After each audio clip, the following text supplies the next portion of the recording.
Hi there, and welcome to another episode of 411 Pop Culture, where real people talk about really everything. I'm Justin, I'm Danielle. and tonight we're going to be doing another VC Andrews theory video.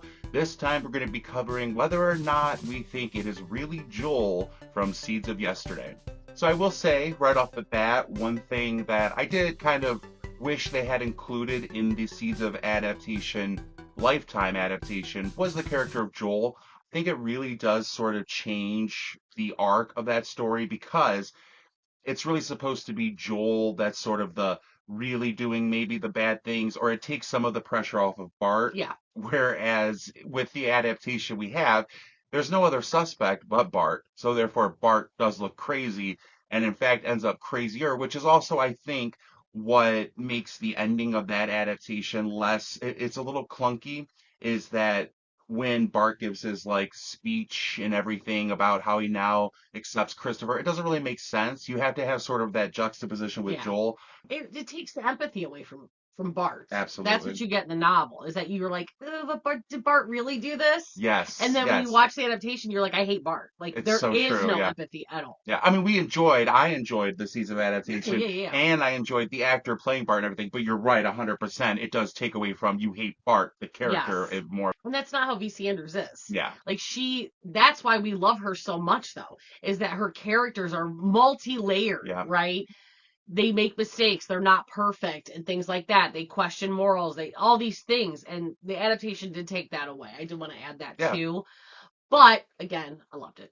Well, and to piggyback on that, it's that 50-50. We end a lot of times, not just the character, but the story. The whole reason we do these episodes are for these sort of loose ends. There's no real possibility for loose ends with that adaptation. So, are you familiar with the story of Joel? Of course. So Joel is Corinne's older brother. She actually had two older brothers. One was Mel and one Malcolm Jr. and one was Joel. Now Mel was definitely the one that was going to follow in his father's footsteps.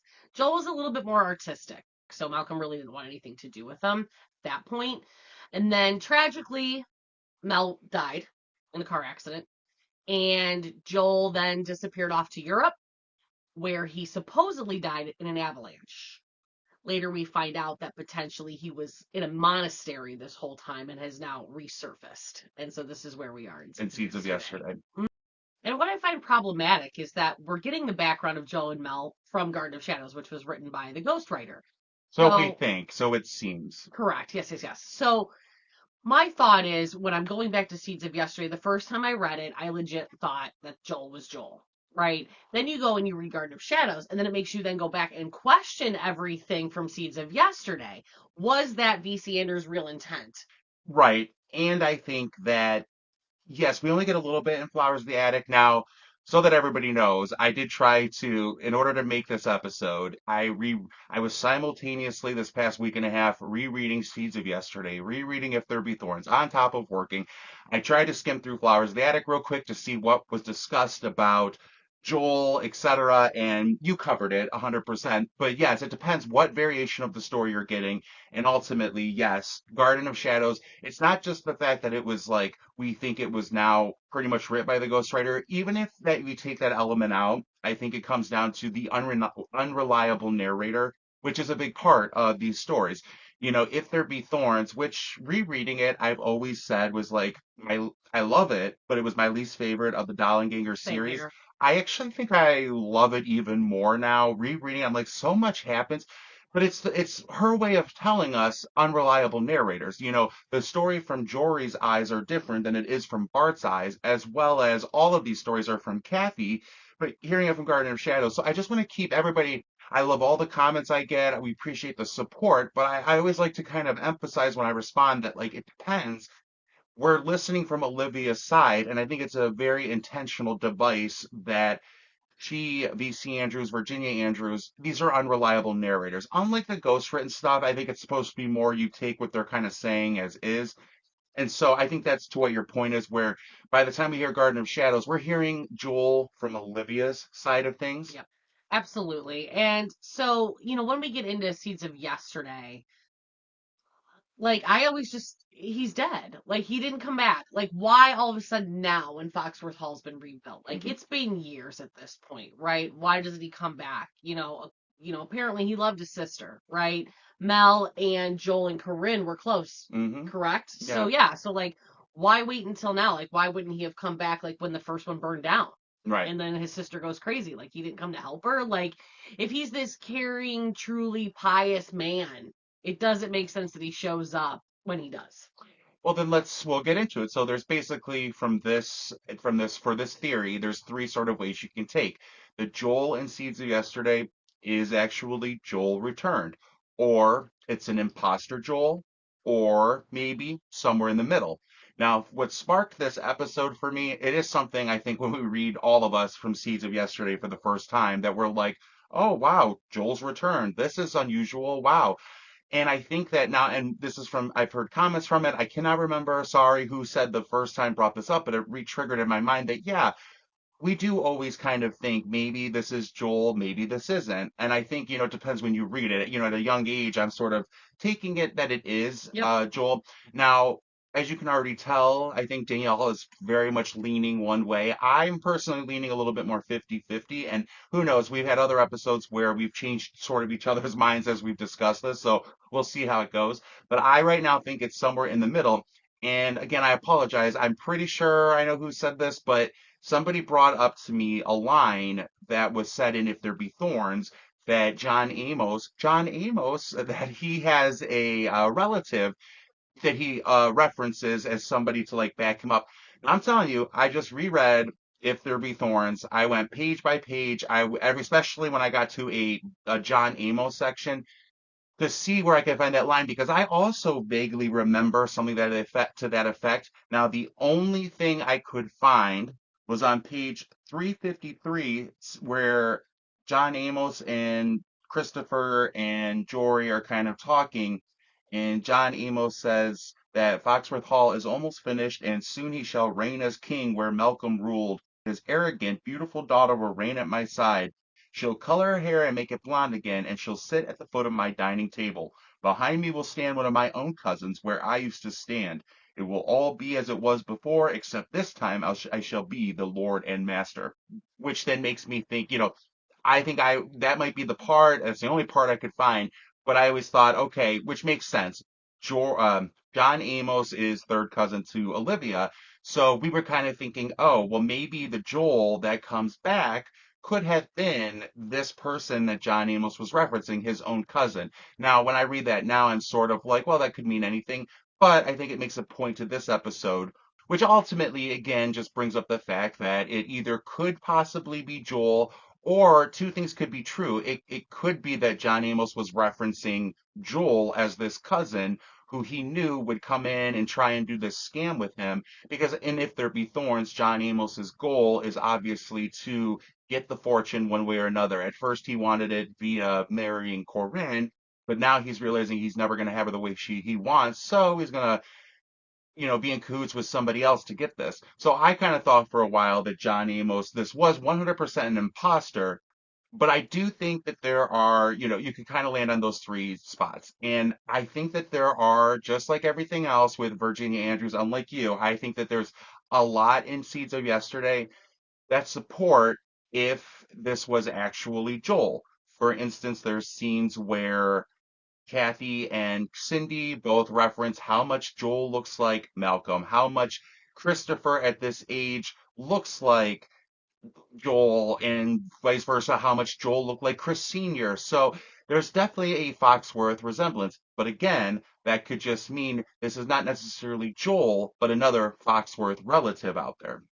Yeah, because we don't know how many. I mean, you know how Malcolm was. I mean, he was all over the place. Oh, Probably yeah. had legitimate children. Like somebody knew some family history. This is not the real Joel. Well, and in the Flowers of the Attic, the origin, wasn't that one of the things that Malcolm did have an illegitimate Yeah. daughter? Yeah, so, and I mean, that Yes. was always sort of implied that Malcolm got around and therefore he could have these.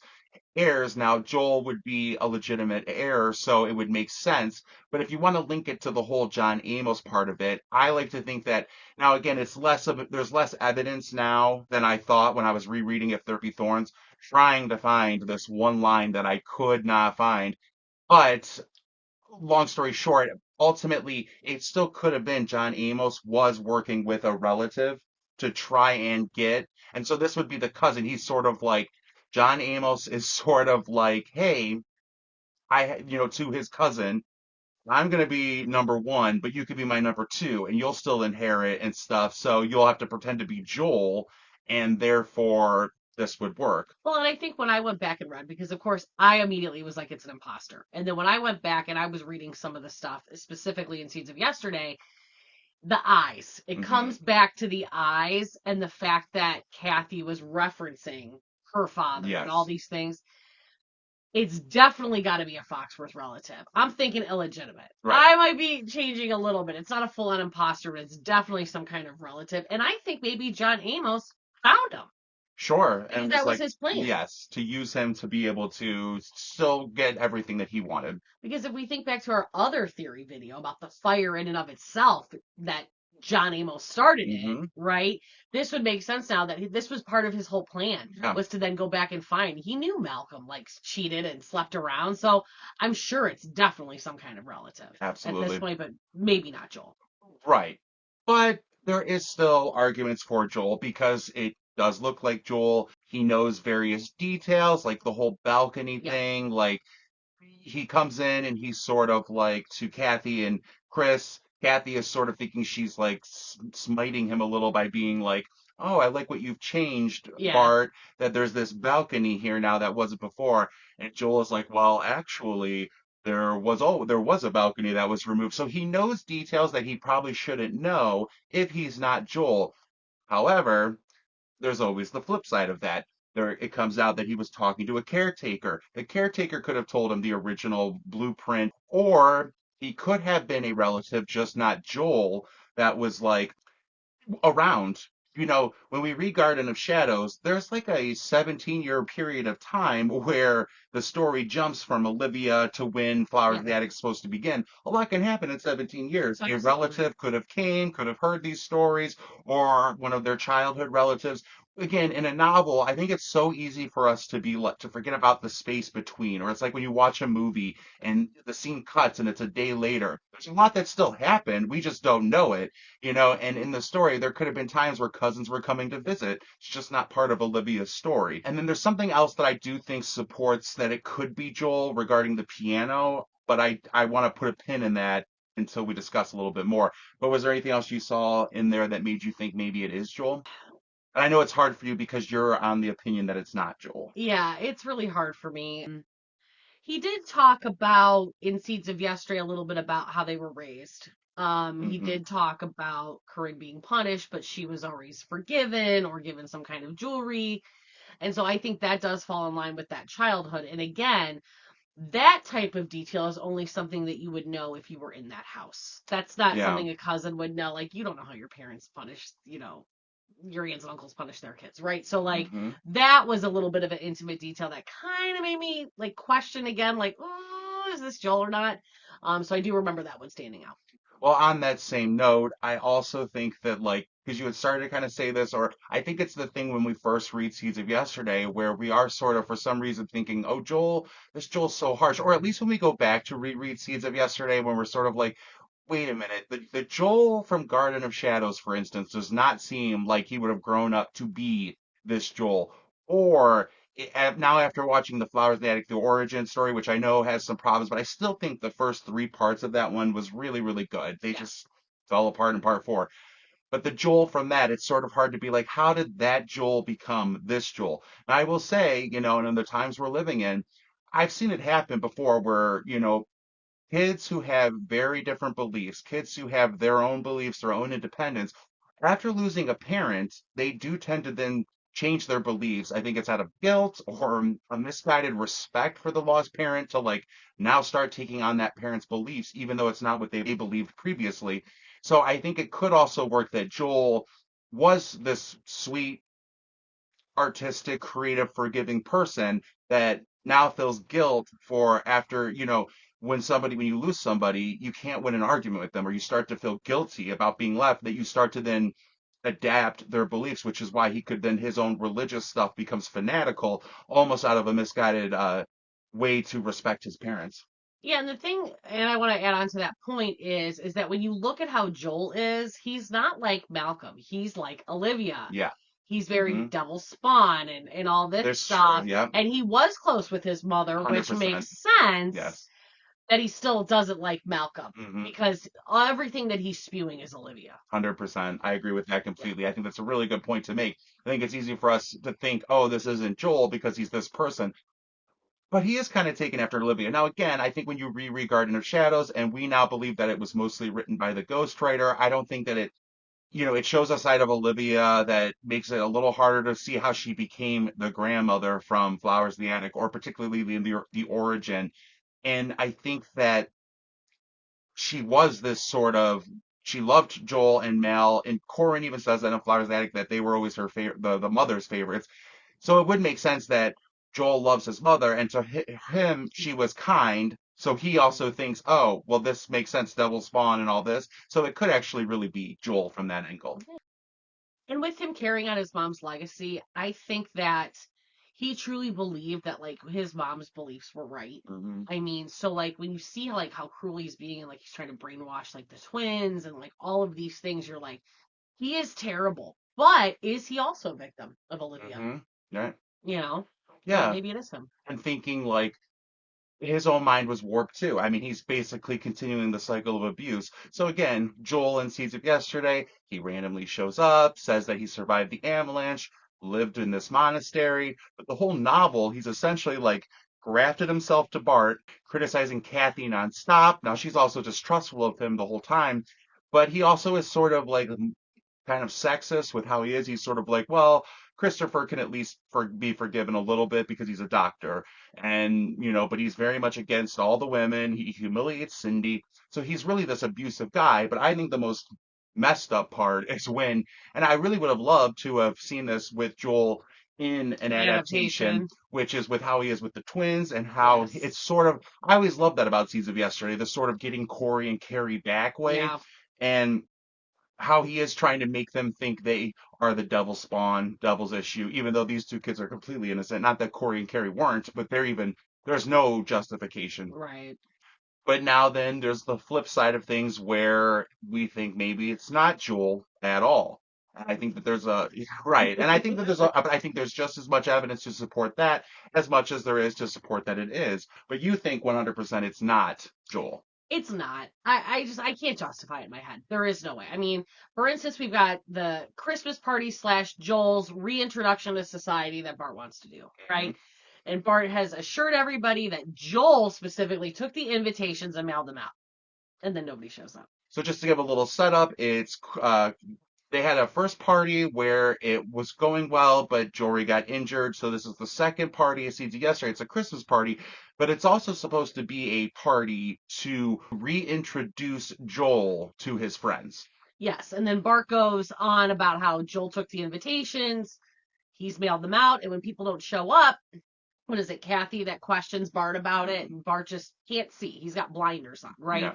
And to that point, it's like, well, of course, Joel would sabotage his coming out party because he's not Joel. Yeah, because all of his friends, he doesn't want to see these people who are supposed to be Joel's friends because they might not recognize Mm-hmm. it's not Joel, or that this isn't Joel. So it Yeah. would be, it would make sense what you're saying. Absolutely. So that was the first thing. Yeah. And then what was the other thing that we talked about?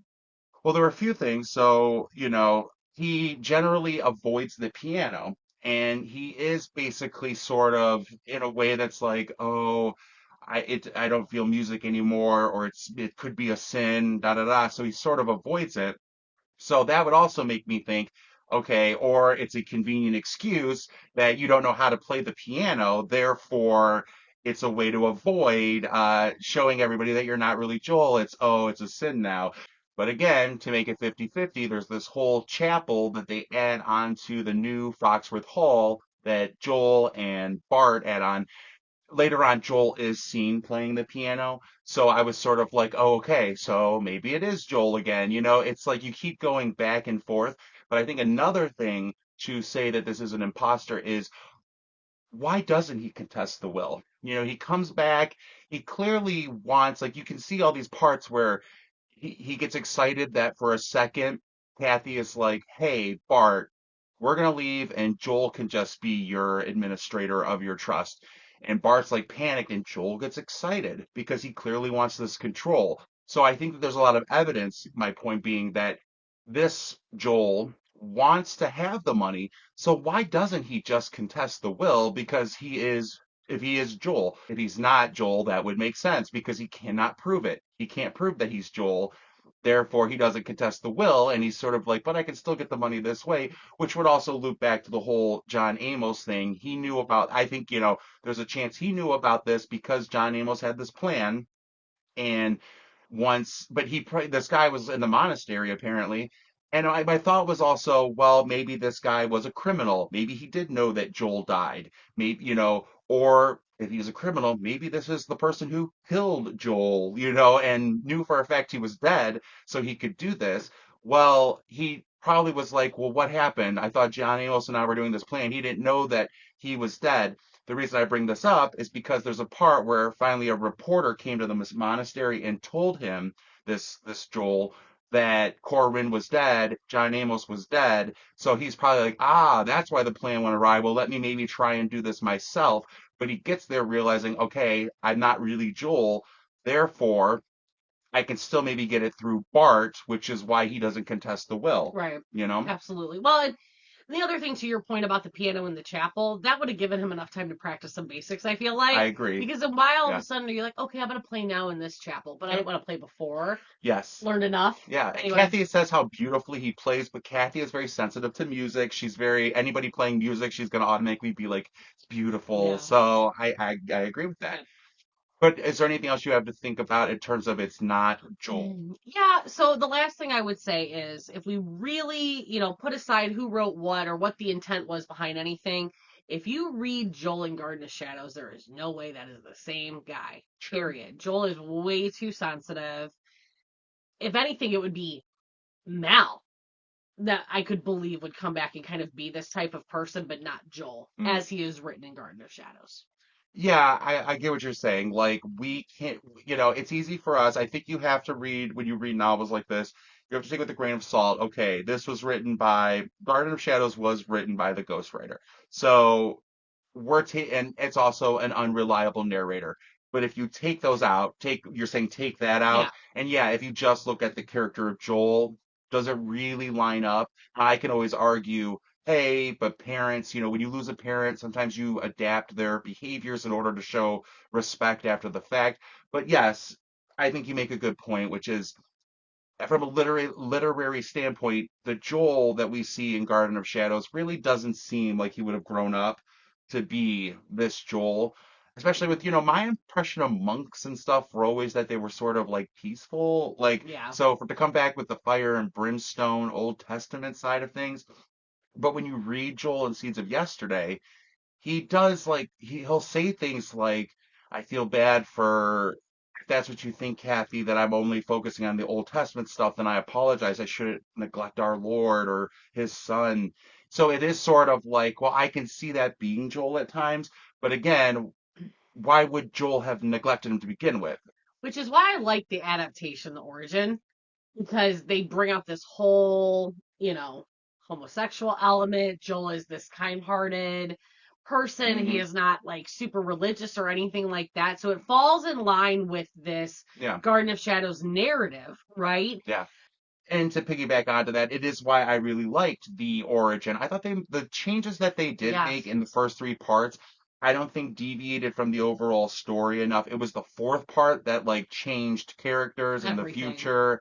And so that's what was hard about it. But I liked that addition, and it makes him even more sensitive and caring. Yes. And it is also, again, because they don't end with him in this avalanche disaster, it does leave these questions of like, well, why wouldn't Kathy reach out to this brother before reaching out to, go back home to the parents that she left and doesn't like? But anyway, we digress. I think you make a good point, though. It would have been nice to see that in the adaptation. And yes, the adaptation of, to have a scenes of adaptation with Joel, that would make more sense. Oh, I think it would have been great.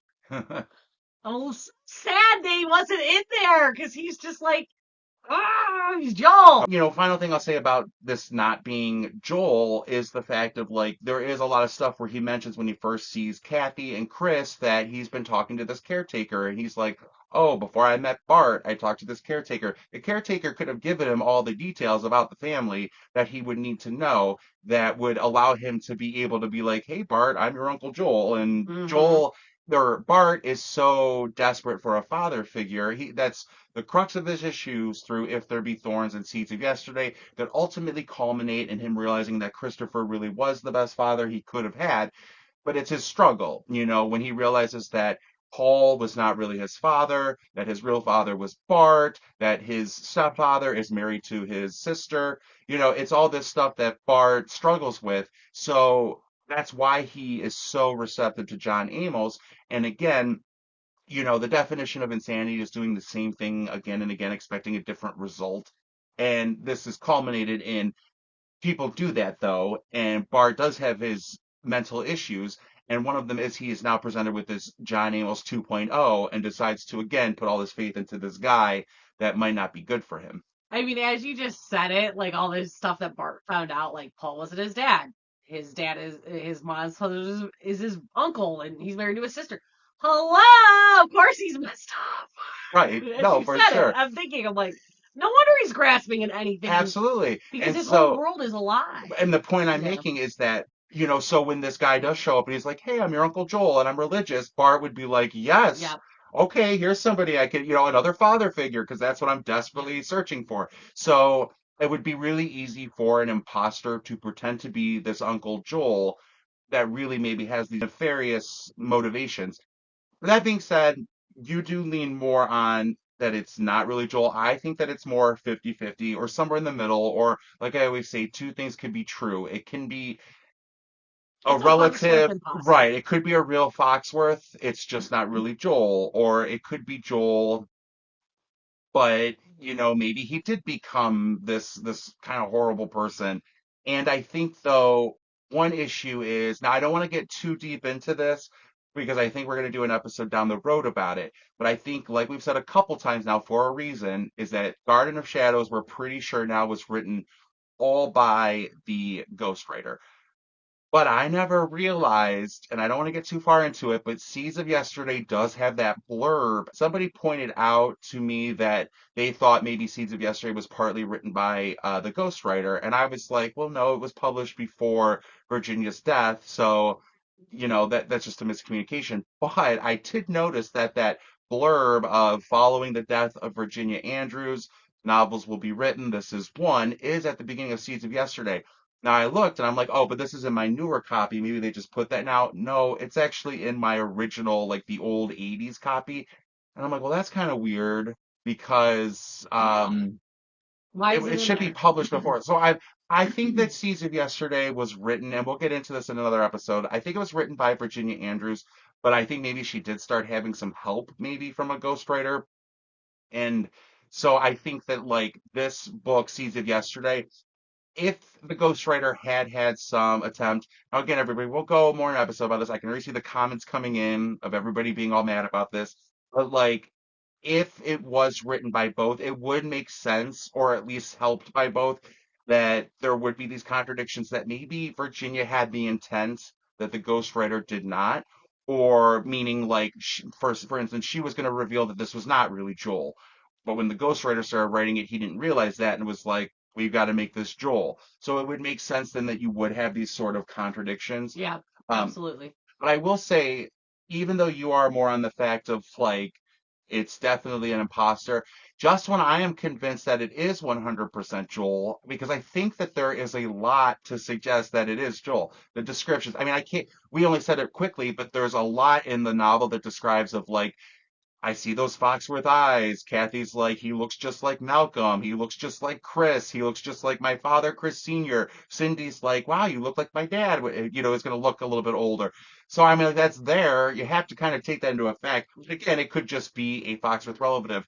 But once I'm convinced it's Joel, something else happens. And the way Seeds of Yesterday ends, I'm sort of like, well, wait a minute. Maybe it is an imposter. Is that this Joel decides he does not want to be buried with the Foxworths. He decides to go back to the monastery.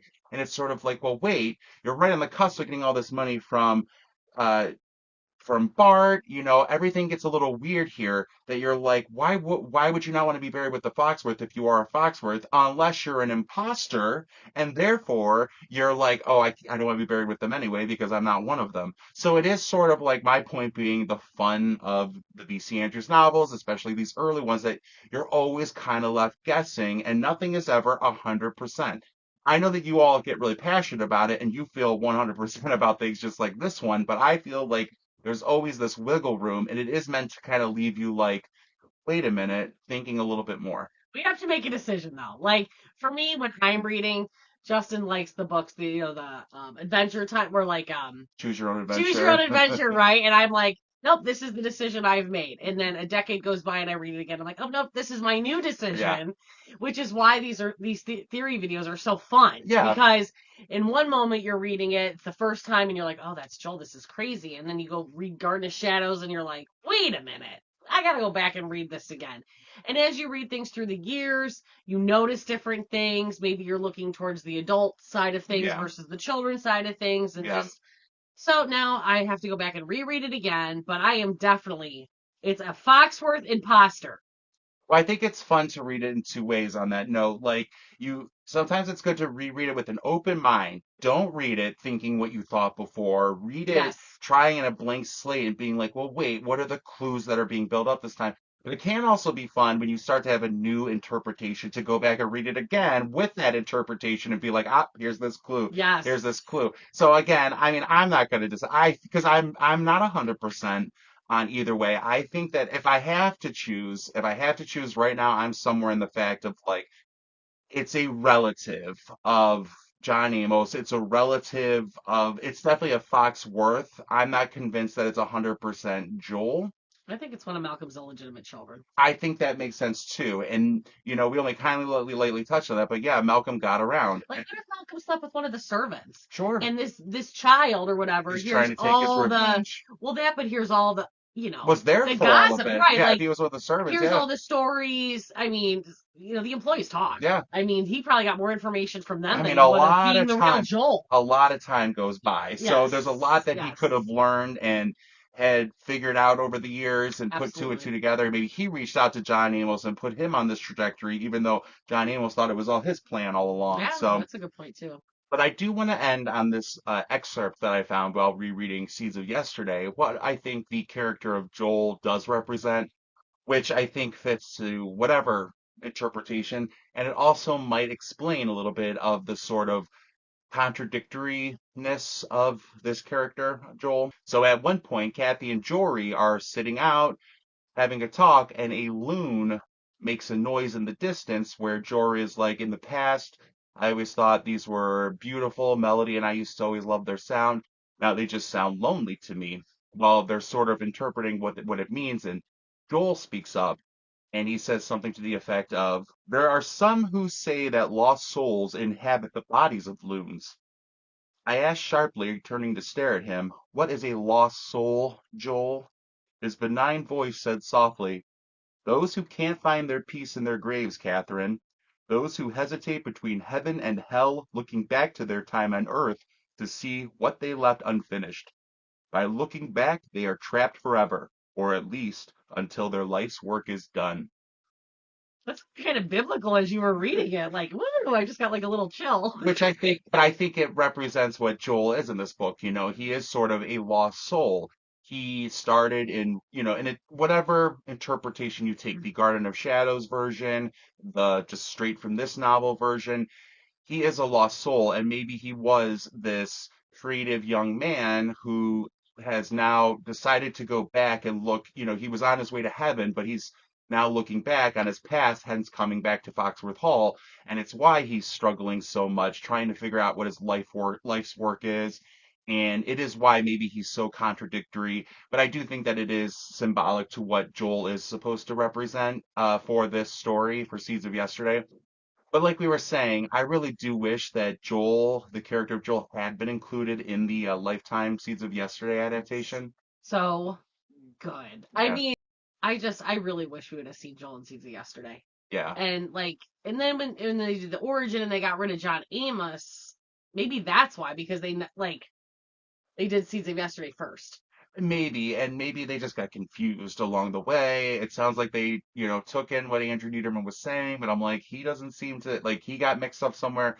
But on its own, coming out, I mean, I'd still love to see, again, a series again of all of these and have them include characters like this. But I think, again, it changes what Seeds of Yesterday is an adaptation. It makes Bart the only crazy element, whereas really Joel was whispering in his ear. The other element I think that we miss in the adaptation without Joel is the Kathy we love.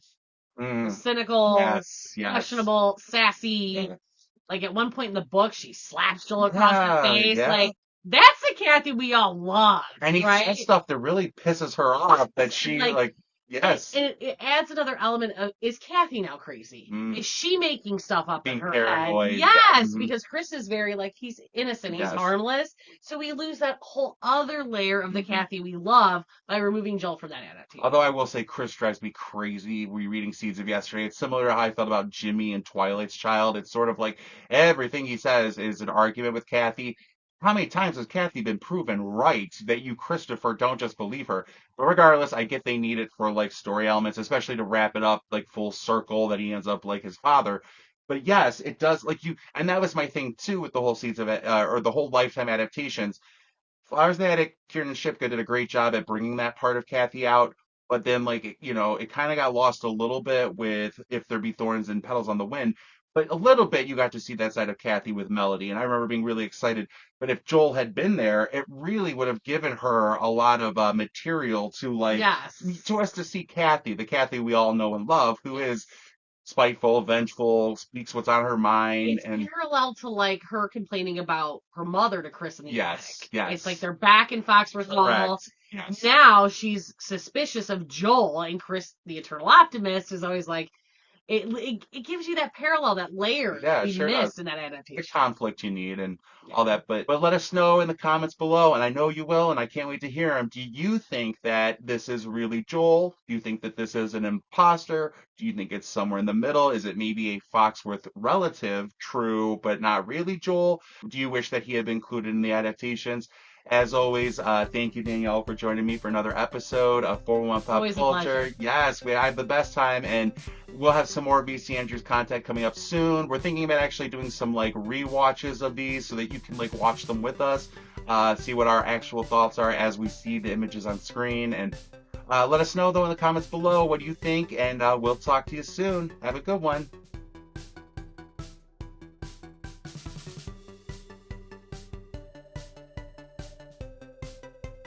Later on, he does in the like chapel they end up building. So Bart and Joel end up building a chapel on the Foxworth Hall. Oh my God! Three, two, one. On the Foxworth Hall. Okay, okay. Three, two, one. Who? Joel. John Amos